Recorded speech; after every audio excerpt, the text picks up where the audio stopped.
कैसे हैं आप सभी। उम्मीद करता हूँ आप लोग बहुत बढ़िया होंगे और अच्छे से अपना जो है आगे की पढ़ाई के बारे में सोचा होगा आप लोगों ने। तो यहाँ पर स्टूडेंट्स, जैसे कि हमने आप लोगों को रिजल्ट के बारे में बता दिया है कि ऑलरेडी, ठीक है, कि आप लोगों का जो रिजल्ट है वो आप लोगों का इस मंथ के 15 से 20 के बीच में आने वाला है। ठीक है, ये एक तरह से बहुत ही मोस्ट एक्सपेक्टेड डेट है। ठीक है, 15 से 20 के बीच में आप लोगों का रिजल्ट आ जाएगा। अब कुछ लोगों का सबसे बड़ा मेन जो डाउट है, ठीक है, तो मैंने इस पे और भी वीडियो बना रखा है ऑलरेडी, आप लोग जाकर के चेक कर सकते हो, प्लेलिस्ट में मिल जाएगा आपको वीडियो।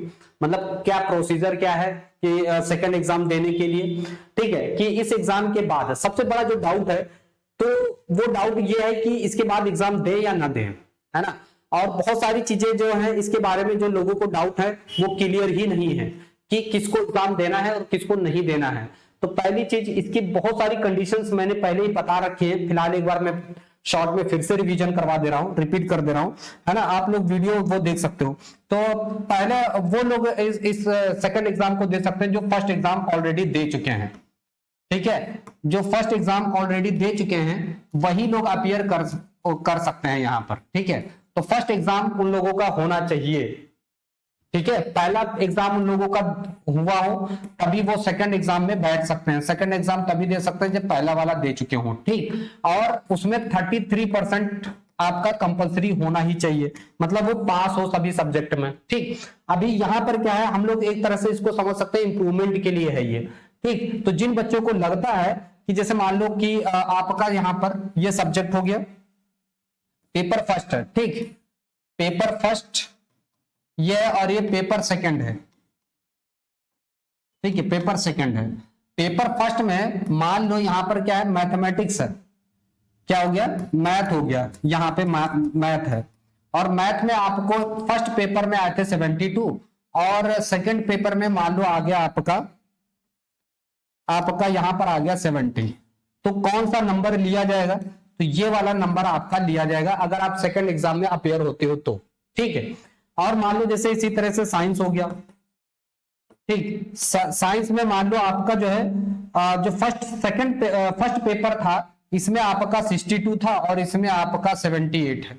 तो भैया आपका 78 लिया जाएगा और ये रिजल्ट में नहीं लिख करके आएगा कि आपका जो है सेकंड एग्जाम में ये इतना आया हुआ है, इससे कोई मतलब नहीं रहेगा। ठीक है, कि वहां पर शो हो कि सेकंड एग्जाम आपने दिया, इंप्रूवमेंट एग्जाम दिया, ऐसा कुछ भी नहीं होगा। ठीक है, आपका केवल 78 लिख करके आएगा।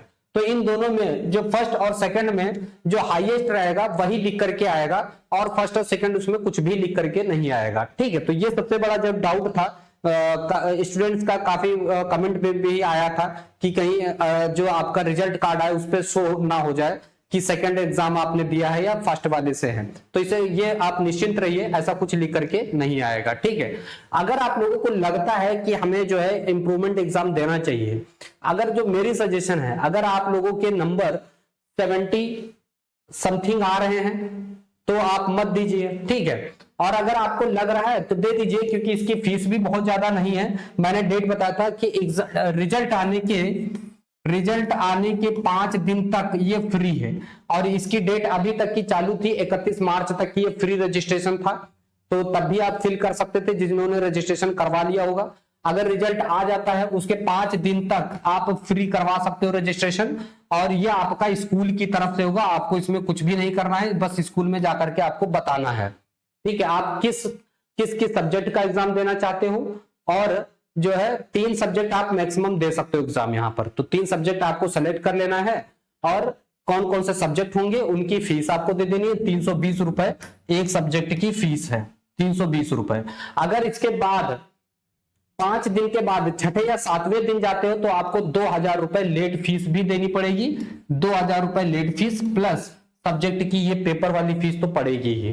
ठीक है, तो आप कोशिश करिएगा जैसे ही रिजल्ट आए, जो भी आप लोगों ने डिसीजन लिया हो उस पे जाकर के तुरंत स्कूल में जाकर के बता दीजिए कि हमें इतने सब्जेक्ट के एग्जाम देने हैं तुरंत। ठीक है, जिससे आपका 2000 रुपए ये बच जाएगा और एग्जाम की अच्छे से प्रिपरेशन कर लीजिए, पेपर दे दीजिए। ठीक, अगर आप लोगों को कोई दिक्कत होती है तो आप हमें कमेंट करके बता सकते हो। ठीक, हम आप लोगों को फ्री पढ़ा देंगे, कोई दिक्कत नहीं होगी, आप लोगों की तैयारी हम करवा देंगे। बस आप लोगों को चैनल को सब्सक्राइब कर लेना है और हमें जो है कमेंट करके बता देना है कि हमें ये चैप्टर पढ़ना है, ये टॉपिक पढ़ना है, या फिर पूरा ही पढ़ना है, वन शॉट पढ़ना है। जैसे भी आप पढ़ना चाहते हो आप जो है हमें कमेंट करके बता सकते हो। ठीक, तो मैं आप लोगों को दोबारा 10-15 दिन, आप लोगों का पेपर कब होगा, मई में होगा। ठीक, रिजल्ट कब आ रहा है, 15 से 20 के बीच में, यानी आप लोगों को कुल मिलाकर के लगभग 15 से 20 दिन या 1 महीने का समय मिल जाएगा। मान लो मई में पेपर होगा तो 15 मई तक होगा। ठीक है, तो यानी आपको 1 महीने का समय मिल जाएगा, और एक समय सफिशियंट है। जिसके नंबर खराब आए हुए हैं वो भी बहुत अच्छे से 2-3 सब्जेक्ट की बहुत अच्छे से प्रिपरेशन कर सकता है। आप कमेंट करके हमें बता देना कि हमें सर ये सब्जेक्ट पढ़ना है, तो मैं आप लोगों को स्पेशली पढ़ा दूंगा, कोई दिक्कत नहीं है। ठीक, बस चैनल को सब्सक्राइब कर लीजिएगा, शेयर कर दीजिएगा। और आप लोगों का कोई डाउट हो, अब मान लीजिए जो चाहता है, जिसके हो सकता है कि फर्स्ट पेपर में वो उतना अच्छा परफॉर्मेंस ना कर पाया हो, क्योंकि हो जाता है कि फर्स्ट टाइम पेपर दे रहे थे आप, हो सकता है कि वहां पर कोई गलती हो गई, आपसे जल्दबाजी में मिस्टेक्स हो गया, छूट गया, है ना, तो वो बच्चे जरूर अपेयर हो सेकंड एग्जाम में, जिनका पेपर छूट गया है, जो कवर नहीं कर पाए थे। ठीक, तो मैं तो चाहता हूं कि वो बच्चे पेपर दे दें, है ना। ये जो आप लोगों का डाउट था ना कि पेपर दे या ना दे, तो अगर आपका फर्स्ट पेपर जो छूट गया था, ठीक, आपको क्वेश्चन आ रहे थे, आपसे छूट गए, तो भैया आपने साल भर मेहनत की है, तो क्यों बर्बाद करो, सेकंड एग्जाम दे दो। कौन सा बहुत ज्यादा फीस पड़नी है, 320 रुपए पड़नी है। ठीक, और सेंटर आपका तीनों एग्जाम के लिए सेम ही रहेगा, वो सेंटर चेंज नहीं होगा। लेकिन हाँ, इस बार जो सेंटर मिलेगा वो हो सकता है कुछ दूरी पर, ज्यादा दूरी पर मिले। ठीक, अगर आपको लगता है, आप अगर जो नंबर आपके आए हुए हैं उनसे अगर आप सेटिस्फाई हो तो मत दो। ठीक, अगर आप सेटिस्फाई नहीं हो तो आप दो, क्योंकि ये जो सेकंड पेपर है ये कोई कंपलसरी पेपर नहीं है कि आपको देना ही देना है। ये तो आपका मन है कि अगर आप देना चाहते हो, अगर आपको लगता है कि हमारे और अच्छे नंबर आ सकते हैं तो आप बिल्कुल दे दो। ठीक है, क्योंकि इसमें फीस भी बहुत ज्यादा नहीं है और 3 सब्जेक्ट का आपको देना है, समय भी आपको 1 महीने का बीच में मिल रहा है, तो आप प्रिपेयर करके दे सकते हो। ठीक है, अगर कोई और भी डाउट हो तो आप हमें कमेंट करके पूछ सकते हो। ठीक है, तो सेकंड पेपर के बारे में आप लोग समझ चुके हो कि इसकी क्राइटेरिया है कि पहले एग्जाम में वो अपीयर हुआ हो बंदा हो। ठीक, और दूसरी चीज क्या है कि उसका जो है सभी में पास हो। ठीक, समझ में आया। और अगर आप लोगों का कोई डाउट हो तो आप लोग यहाँ पर पूछ सकते हो, हमसे कमेंट कर सकते हो। ठीक, और अगर आप लोग एग्जाम देने के लिए रेडी हो, जो बच्चे ओके मतलब डन कर चुके हैं कि हमें एग्जाम में अपीयर होना ही है, सेकंड एग्जाम देना ही है, तो वो बच्चे हमें कमेंट करके बता सकते हैं कि आपको मैथ साइंस में कौन सा सब्जेक्ट पढ़ना है और वन शॉट पढ़ना है, कैसे पढ़ना है, आप लोग हमें कमेंट कर दीजिएगा। मैं आप लोगों के लिए लेक्चर बना दूंगा। ठीक है, वन शॉट पढ़ा दूंगा, लाइव क्लासेस ले लूंगा, शाम की आपकी लाइव क्लासेस हो जाया करेंगी। ठीक, या दिन में हो जाया करेंगी, आपसे कोई दिक्कत नहीं है। ठीक, और जो बच्चे नहीं करना चाहते हैं या जो डाउट में है कि दें या ना दें, अगर आपको लगता है कि हाँ पहले फर्स्ट एग्जाम में आप उतना अच्छा परफॉर्म नहीं कर पाए थे जितना आपसे उम्मीदें थी, तो आप सेकंड एग्जाम जरूर दे दीजिए। ठीक है, कोई दिक्कत, समझ में आ गया कि नहीं समझ में आ गया, तो इस पे जरूर ध्यान दें आप लोग। ठीक है, तो मैं ये इतनी इंफॉर्मेशन लेकर के आया था।